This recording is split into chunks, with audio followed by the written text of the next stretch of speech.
The sun was setting over the bustling streets of downtown Chicago, casting long, golden shadows across the sidewalks. Among the hurried pedestrians and the distant hum of traffic, a homeless man named Sam shuffled along, his steps slow and deliberate.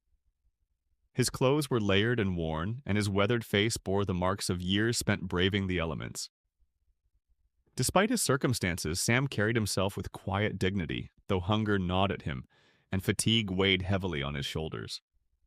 As he neared a park bench, something unusual caught his eye: a wallet lying haphazardly near the edge of the pavement.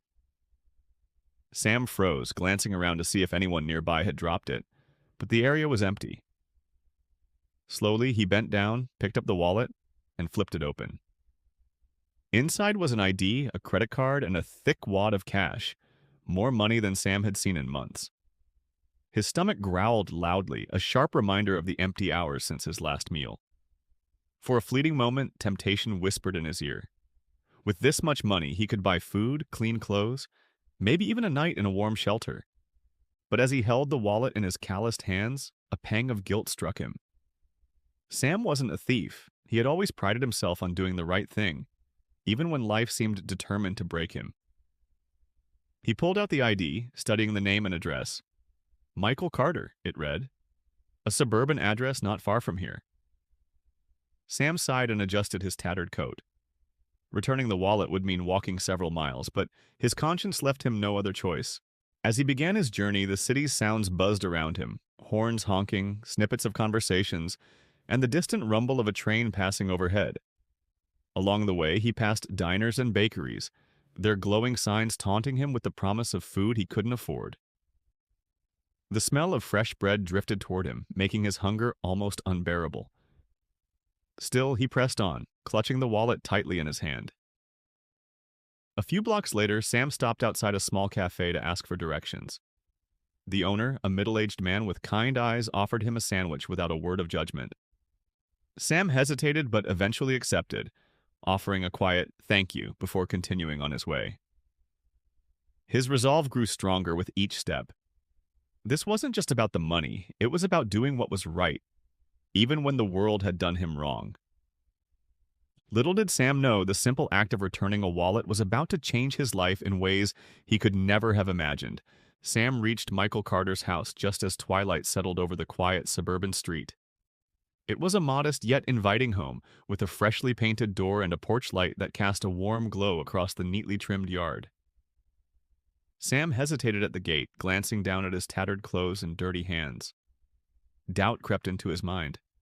What if the homeowner judged him for his appearance or accused him of stealing the wallet? Swallowing his nerves, he straightened his back and walked up to the door. With a deep breath, Sam knocked. Moments later, the door swung open, revealing Michael, a man in his late 30s, casually dressed in jeans and a button-down shirt. His expression shifted from polite curiosity to surprise as Sam held out the wallet. "I found this near the park," Sam said, his voice low and uncertain. "I think it's yours." Michael blinked, momentarily speechless. He reached for the wallet, flipping it open to confirm the contents. "Wow," he murmured. "I didn't even realize I'd lost this. Thank you." His eyes shifted to Sam, taking in the layers of worn clothing and the weary lines on his face. "You walked all the way here just to return it?" Sam shrugged, shuffling his feet. "It was the right thing to do." Michael paused, visibly moved. "The right thing," he repeated, almost to himself. "Come inside for a minute. Let me thank you properly." Sam hesitated, glancing down at his shoes, which were caked in dried mud. "I don't want to bother you," he mumbled. "You're not a bother," Michael insisted. "Please." Reluctantly, Sam stepped inside, and the contrast between his life and Michael's home hit him immediately. The house was warm, clean, and filled with the faint smell of fresh coffee. A large photo of a smiling family hung on the wall above a cozy couch. Sam stood awkwardly near the entrance, unsure of what to do with his hands. "Take a seat," Michael said, motioning to the couch. "Can I get you something to eat? Coffee, maybe?" Sam's stomach growled audibly at the mention of food, and Michael chuckled. "I'll take that as a yes." As Michael disappeared into the kitchen, Sam allowed himself to relax slightly. The couch was soft and comfortable, a stark contrast to the hard benches and cold sidewalks he was used to. He glanced around the room, his eyes lingering on the family photo. Michael soon returned with a steaming cup of coffee and a plate of sandwiches. "Here," Michael said, setting them down on the coffee table. "Eat as much as you like." Sam mumbled his thanks and dug in, the warm food filling a void he hadn't realized was so deep. Michael sat across from him, watching with a thoughtful expression. "What's your name?" he asked. "Sam," he replied between bites. "Sam," Michael repeated, leaning back in his chair. "How'd you end up on the streets, if you don't mind me asking?" Sam hesitated, unsure of how much to share, but something about Michael's genuine demeanor made him open up. He spoke of the factory job he'd lost when the company downsized, the mounting bills that left him evicted, and the series of misfortunes that followed. "I tried to get back on my feet," he finished quietly, "but it's hard when people only see you as a problem." Michael listened intently, nodding occasionally but never interrupting. When Sam finished, Michael leaned forward, his expression serious. "You're a good man, Sam. What you did tonight proves that. And I want to help."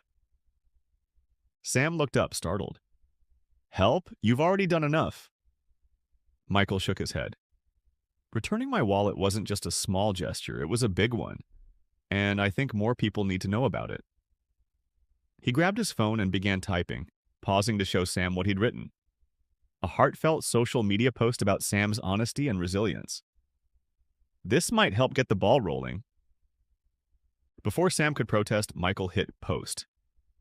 "Trust me," Michael said with a reassuring smile. "Good things are coming your way." The two talked late into the evening, with Michael sharing stories about his family and career. By the time Sam left, Michael had given him a warm coat, a bag of groceries, and a promise to stay in touch. Sam walked back to his usual spot with a mix of gratitude and disbelief, unaware that Michael's post was already starting to gain traction online.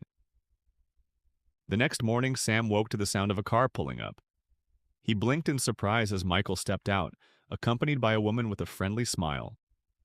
She introduced herself as Karen, the owner of a nearby diner. Michael had spoken to her about Sam's situation, and she wanted to offer him a job washing dishes. "I know it's not much," Karen said, "but it's honest work, and I'll make sure you get a hot meal every day." Sam's eyes filled with tears as he nodded. "I'll do my best," he said earnestly. Karen smiled. "I believe you." That day marked the start of a new chapter for Sam. He threw himself into his work, arriving early and staying late. Karen and the staff treated him with kindness, and for the first time in years, Sam felt a sense of purpose. He saved every dollar he earned, determined to rebuild his life. Meanwhile, Michael's social media post had gone viral. Thousands of people shared and commented on the story, praising Sam's honesty and calling him an inspiration. Donations began pouring in, along with job offers and letters of encouragement. By the end of the week, Michael presented Sam with a check from the donations, enough to cover rent for a small apartment and a few months' expenses. Sam was overwhelmed. "I don't deserve this," he said, his voice shaking. "You do," Michael replied firmly. "You've shown more integrity than most people I know. This is just a way for all of us to thank you." One evening, as Sam was finishing his shift at the diner, a group of reporters showed up, eager to interview him. At first, Sam was reluctant to step into the spotlight, but Karen encouraged him. "People need to hear your story," she said. "You could inspire someone who's struggling." The interviews went better than Sam expected, and soon his story was being featured on news outlets nationwide. With each new article or broadcast, more opportunities came his way. A local nonprofit reached out, offering him a position as a mentor for others experiencing homelessness.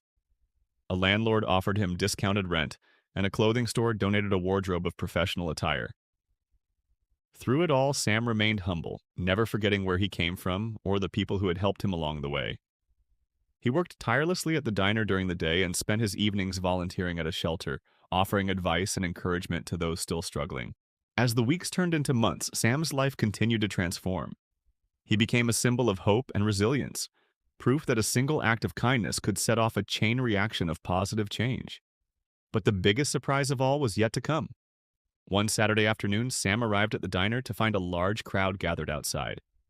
Balloons and a banner reading, "Thank you, Sam," decorated the entrance. Confused, he stepped inside and was greeted with cheers and applause. Karen and Michael stood at the center of the crowd, beaming. "What's going on?" Sam asked, his voice filled with bewilderment. Karen stepped forward, handing him an envelope. "This is for you," she said. Sam opened it with trembling hands. Inside was a deed to a small house purchased with the remaining donations. The room erupted in applause as Sam stared at the paper, tears streaming down his face. "You've done so much for everyone here," Karen said. "This is our way of saying thank you." Sam could barely speak. For the first time in years, he had a place to call home, a place where he could finally rebuild his life. Sam stood frozen in the middle of the diner, staring at the deed in his hands. The noise of the cheering crowd felt distant as emotion swelled within him. It wasn't just a piece of paper, it was hope, security, and a fresh start. For so long, Sam had been moving through life in survival mode, clinging to a sliver of dignity and his belief in doing the right thing. But this moment was something he had never dared to imagine.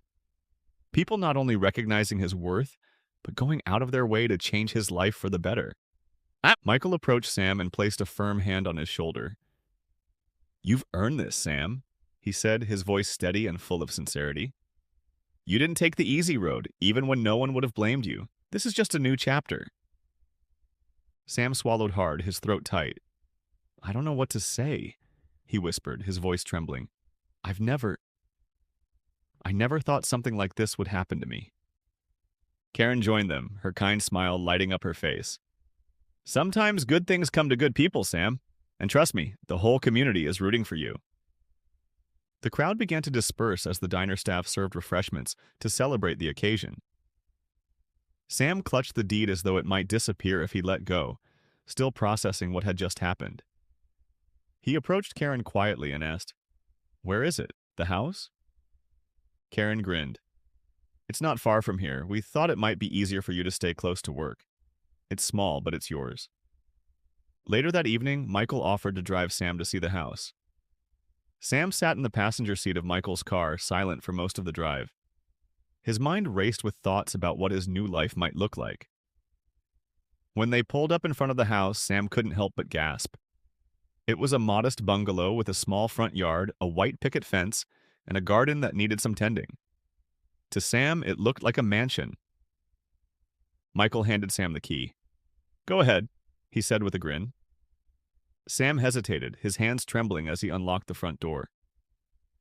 Inside, the house was simple but cozy, a small living room with a couch and a coffee table, a functional kitchen, and a bedroom with a neatly made bed. On the counter in the kitchen was a basket filled with essentials, food, toiletries, and a handwritten note that read, "Welcome home, Sam. We believe in you. Your community." Sam stood in the middle of the living room, overwhelmed by gratitude. Michael leaned against the doorway, watching quietly. "You're not alone anymore," Michael said after a moment. "You've got people who care about you now." Sam nodded, his voice barely above a whisper. "Thank you for everything." As the weeks passed, Sam settled into his new life with determination. He continued working at Karen's diner, where he quickly became a favorite among the regular customers. His friendly demeanor and strong work ethic didn't go unnoticed. Karen eventually promoted him to a supervisory role, a position Sam took great pride in. But Sam wasn't content to simply rebuild his own life. The kindness he had received inspired him to pay it forward.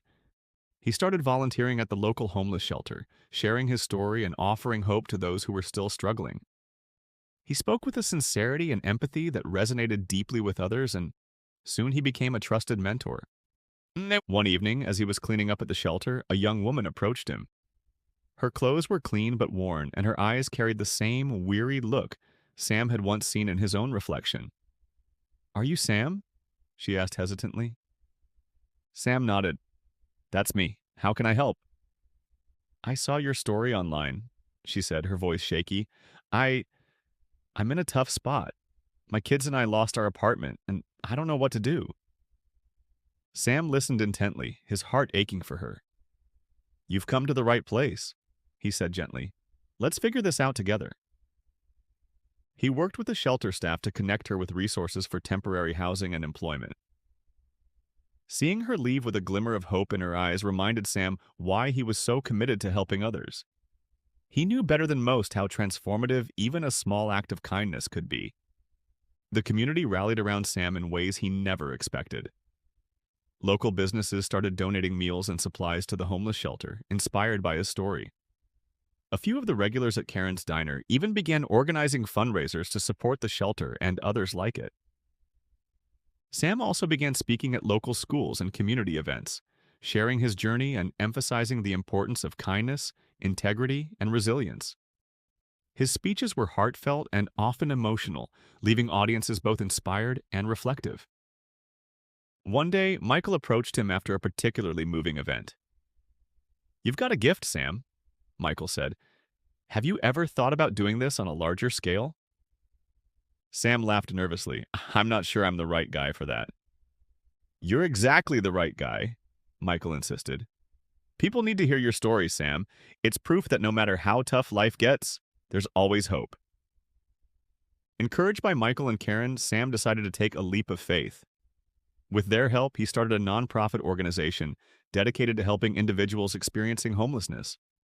The organization, aptly named Second Chance Foundation, focused on providing not just temporary relief but long-term solutions, job training, financial literacy programs, and affordable housing initiatives. Sam poured his heart into the foundation, using his own experiences to shape its mission. The community rallied behind him, and soon the foundation gained national attention. Donations poured in, allowing Sam to expand its reach and help even more people. Despite his growing responsibilities, Sam remained hands-on. He still volunteered at the shelter, worked shifts at the diner, and attended community events.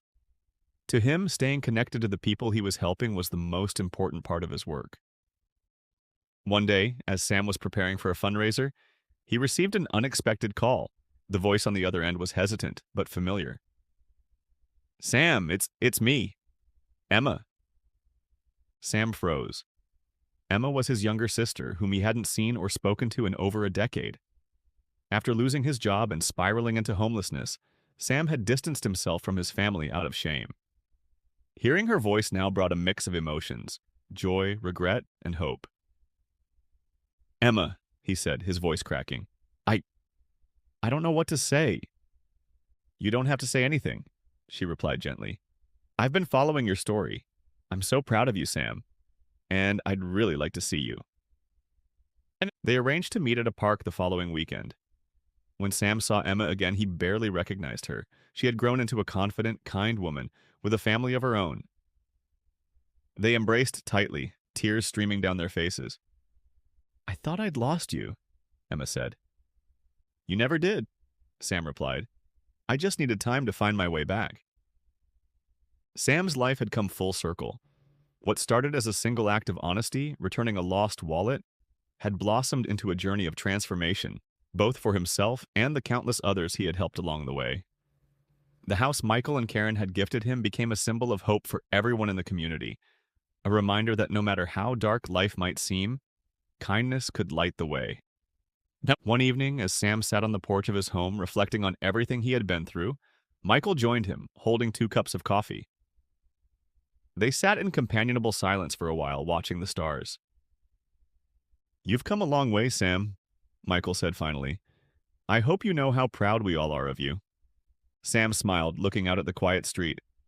"I didn't do it alone.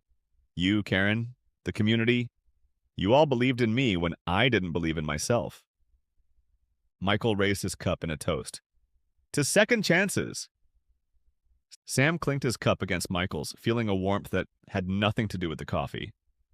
For the first time in years, he truly believed that his future was bright, and that he had the power to brighten others' lives as well.